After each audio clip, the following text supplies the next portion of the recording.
ఆ,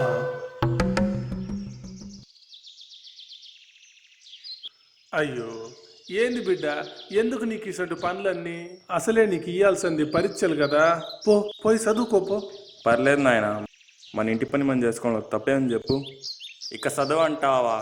పరీక్షల్లో రాయడానికో మార్కుల్లో ర్యాంకులు రావడానికో కాదు విషయం.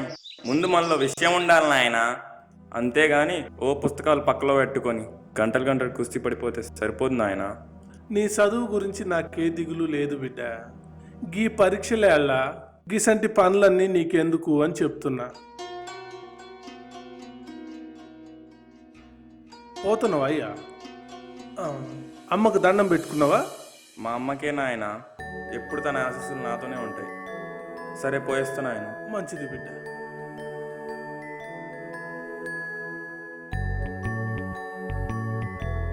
బిడ్డ, ఏంది నాయన? జాగ్రత్త.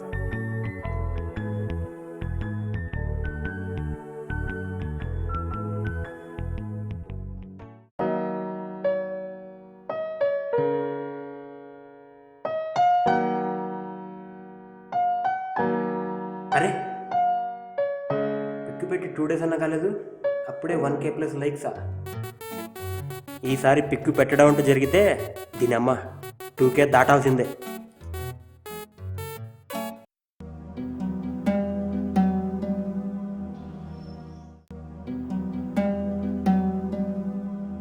Hi daddy. బాగానే చదువుతున్నా. హలో అమ్మ, చెప్పు.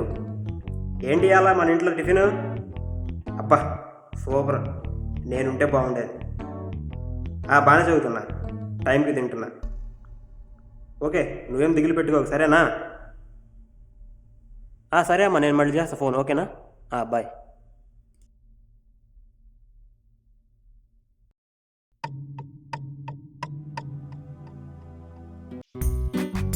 ఈ అమ్మాయిలతో మాట్లాడితే ఒక గొడవ, మాట్లాడకపోతే ఒక గొడవ. అయినా కానీ మాట్లాడేస్తుంటాం. ఏం చేస్తాం?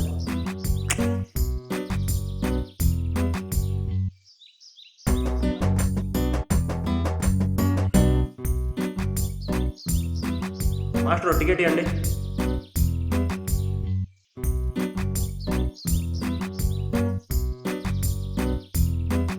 నాన్న కాలేజీలోనే ఉన్నా. క్లాస్ ఇంకా స్టార్ట్ అవ్వలే, ఇంకా సేపట్లో స్టార్ట్ అవుతాయి. సరే.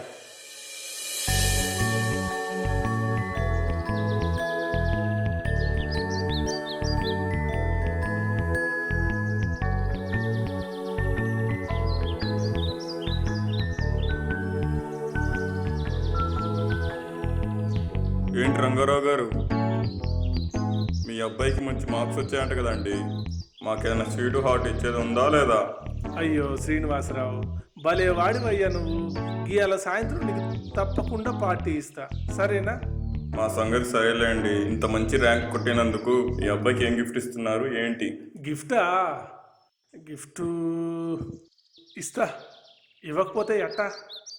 సరే మరి రంగారావు గారు, సాయంత్రం కలుద్దాం.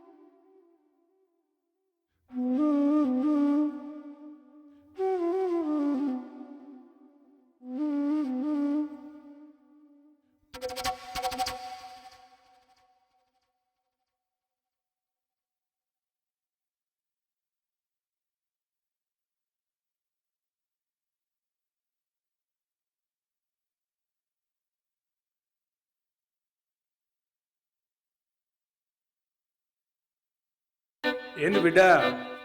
బిడ్డా, ఏంది నాయన ఇంతసేపు పోయినావు? ఇంతకీ సీట్లు తెచ్చినావా లేదా? అవతల దోస్తులకు సీట్లు పంచి పెట్టాలా? తెచ్చిన బిడ్డ, బండ్లో ఉన్నాయి, తెచ్చుకోపో.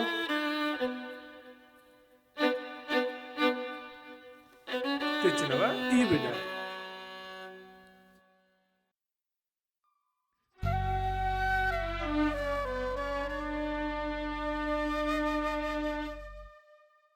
కుదిరిన నాయన.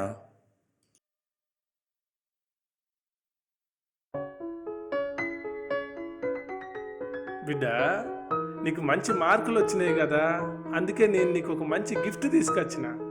నాయనా నిజమా? అయినా ఈ గిఫ్ట్లు గట్రా ఎప్పుడు ఎందుకు నాయన, నీకు అనవసరమైన ఖర్చు. తల్లిదండ్రులు పిల్లల కోసం పెట్టే ప్రతి రూపాయి ప్రేమే అనిపించుకుంటుంది తప్ప ఖర్చు అనిపించుకోదు బిడ్డ. వావ్ నాయనా, ఫోనా? థ్యాంక్ యూ నాయన, థ్యాంక్ యూ వెరీ మచ్. పైసలు పోయే కొద్దీ మనకి ఇంటర్నెట్ చాలా అవసరం నాయన. ఇప్పుడు నెట్ అంతా మన ఈ ఫోన్లోనే వాడుకోవచ్చు. ఓహో గట్లనా? గట్లయితే మంచిదేగా బిడ్డ. సరే, ఇక నువ్వైతే జల్దీలో పోయి మీ దోస్తులకి మన చుట్టాలకి స్వీట్లు పంచిరాపో. ఇక ఈ లోపు నేను మన వంట సంగతి ఏందో చూస్తా.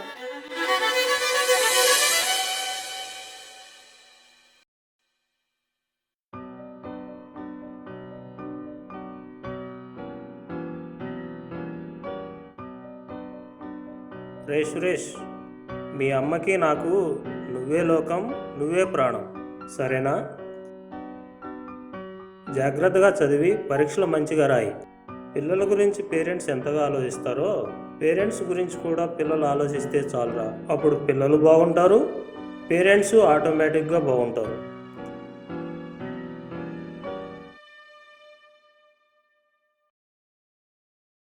నీ గురించి నాకు తెలుసు. నా కొడుకు మీద నాకు నమ్మకం ఉంది. ఈసారైనా పరీక్షలు అయిన వెంటనే సెలవులకు ఇంటికి వచ్చాయి. ఫ్రెండ్స్ పార్టీలు అంటూ ఇక్కడే ఉండిపోకు, సరేనా? అసలే మీ అమ్మ నిన్ను చూడక చాలా రోజులు అయిందని ఒకటే దిగులు పెట్టుకొని కూర్చుంది ఇంట్లో. పోనీ నాతో పాటు తీసుకొద్దాం అనుకుంటే దానికి ఒంట్లో బాగోలేదు. సరే నాన్న, నువ్వు ముందు అమ్మ ఆరోగ్యం జాగ్రత్త చూసుకో. నేను ఎగ్జామ్స్ అయిపోయిన వెంటనే వచ్చేస్తాగా, సరేనా?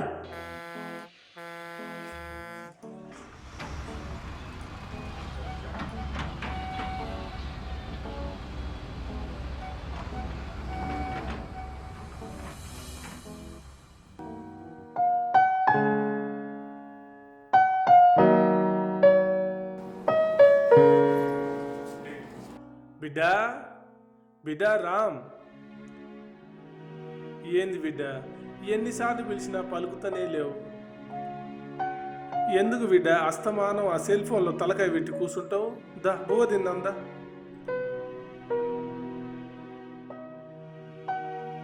ఏంటి నాయన నీ లొల్లి? ఫేస్బుక్లో మా దోస్తులతో చాటింగ్ చేస్తున్నా, మళ్ళీ వచ్చి తింటాను, తినిపో.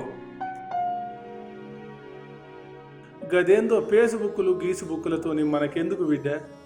ఏమన్నా కూడు పెట్టేయా, గుడ్డలు ఇచ్చేయా, ₹1 పైసలు ఇచ్చేయా చెప్పు. నా మాటిని చక్కగా చదువుకో బిడ్డ, నీ జీవితం మంచిగా ఉంటుంది.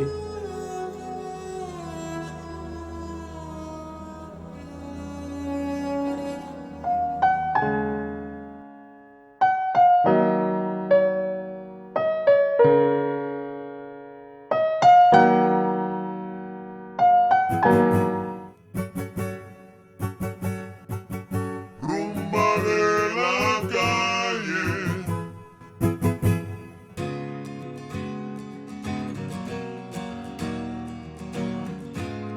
ఏంట్రా మామ, కాలేజీకి రావా? అసలే ఎగ్జామ్స్ దగ్గర పడుతున్నాయి కదా. రే గణేష్, నీకోటి చెప్పనా? చెప్పు మామ. యుద్ధము ఎగ్జాము రెండు ఒకటేరా. యుద్ధానికి ముందు ఓ కత్తి తీసి ఆయిల్ రాసి ప్రాక్టీస్ చేసేవాడు కింగ్ కాదు. సరిగ్గా యుద్ధం జరిగేటప్పుడు ఎవడైతే మీసం తిప్పి మరీ శత్రువు గుండెల్లో కత్తి దించుతాడో ఆడే అసలైన కింగ్.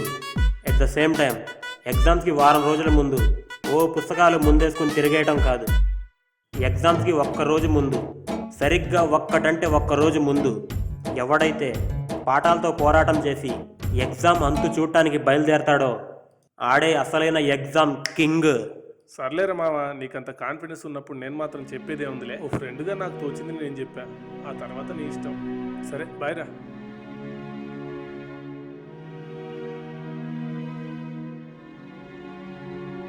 ఏంటో ఈ గణేష్ గాడు బుద్ధిగా అప్డేట్ అవ్వలేదు. ఎట్టా బతుకుతాడో ఏమో.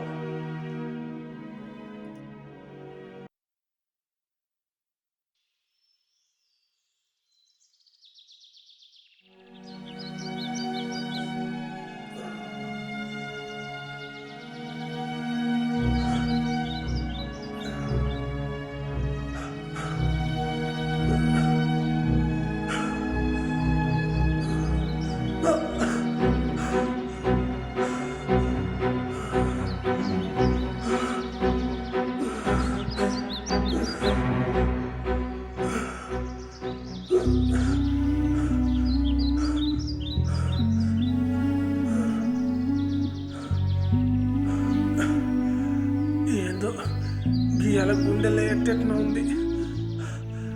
జల్దిలో ఇంటికి పోయి ఇక కాసేపు పండుకున్నాక ఇక ఆనెక్కాల ఓ పాలి డాక్టర్ కాడికి పోయి చూపించుకుంటే మంచిది.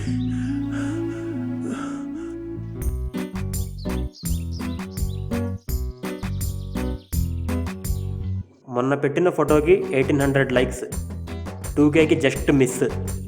అబ్బా లొకేషన్ సూపర్.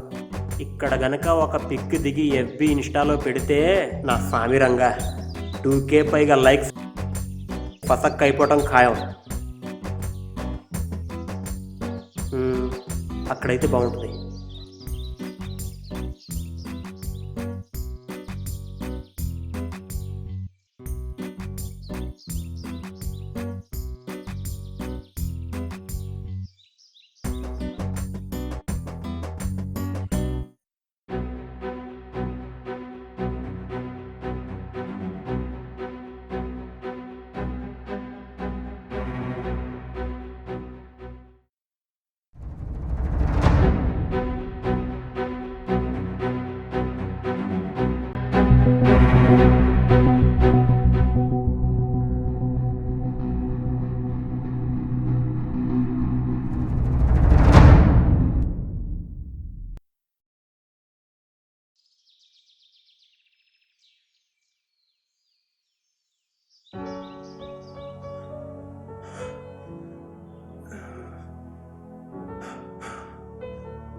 ఏమైందా?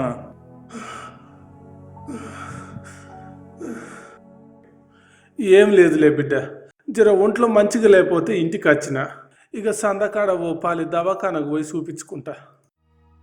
గట్లనా? పర్లేదు కదా ఇప్పుడు? ఎందుకు బిడ్డ గట్ల కంగారు పడతావు? ఇక సాయంకాలం ఓ పాలి డాక్టర్కు చూపించుకొని 4 గోళీలు మింగితే సరిపోద్దులే.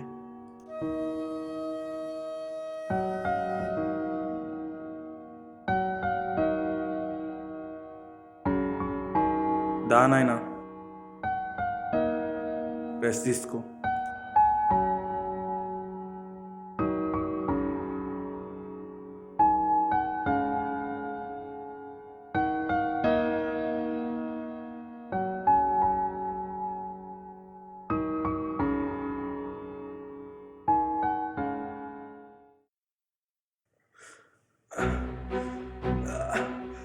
బిడ్డ బిడ్డ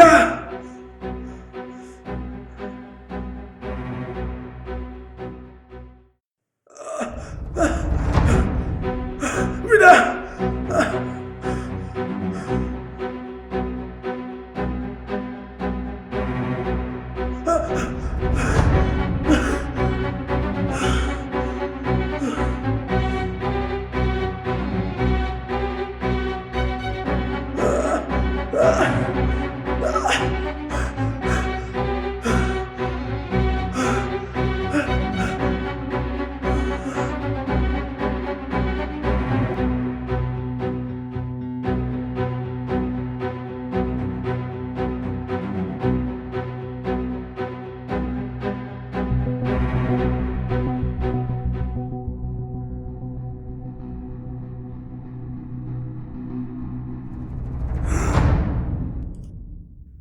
నాయనా నాయనా నాయనా నాయనా లే నాయనా నాయనా లే నాయనా నాయనా నాయనా లే నాయనా నీ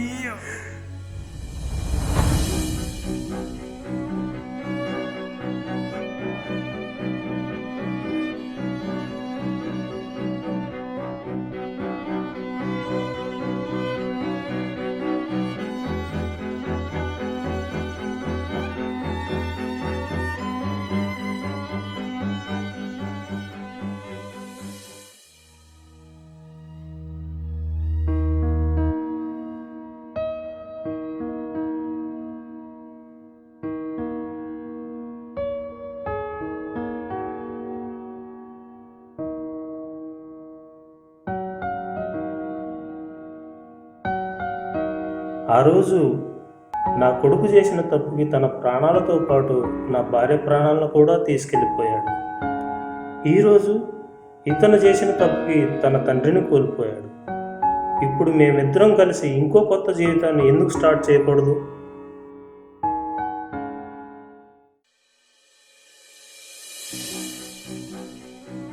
బిడ్డా ఎంతసేపు? నాయనా వస్తున్నా.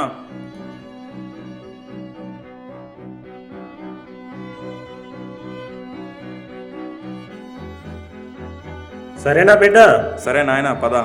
తండ్రిని కోల్పోయి అనాథగా బతుకుతున్న ఒక కొడుకు, భార్య కొడుకు చావటంతో అనాథగా బతుకుతున్న ఒక తండ్రి, వీళ్ళిద్దరిని కలిపి ఒక కొత్త జీవితాన్ని ప్రసాదించాడు ఆ భగవంతుడు.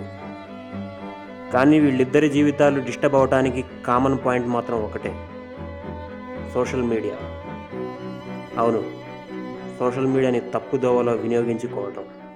సోషల్ మీడియాలో మనం యాక్టివ్గా ఉండటంలో తప్పు లేదు, కానీ సోషల్ మీడియా మనలో యాక్టివ్గా ఉంటేనే మన జీవితాలు నాశనం అయ్యేది. దీనికి ప్రత్యక్ష నిదర్శనమే మా ఈ 2 జీవితాల కథ. ఇక్కడ మనం గుర్తుపెట్టుకోవాల్సింది ఒక్కటే, జీవితం కంటే ఏది మనకి ఇంపార్టెంట్ కాదు. అందుకే జీవితం జాగ్రత్త.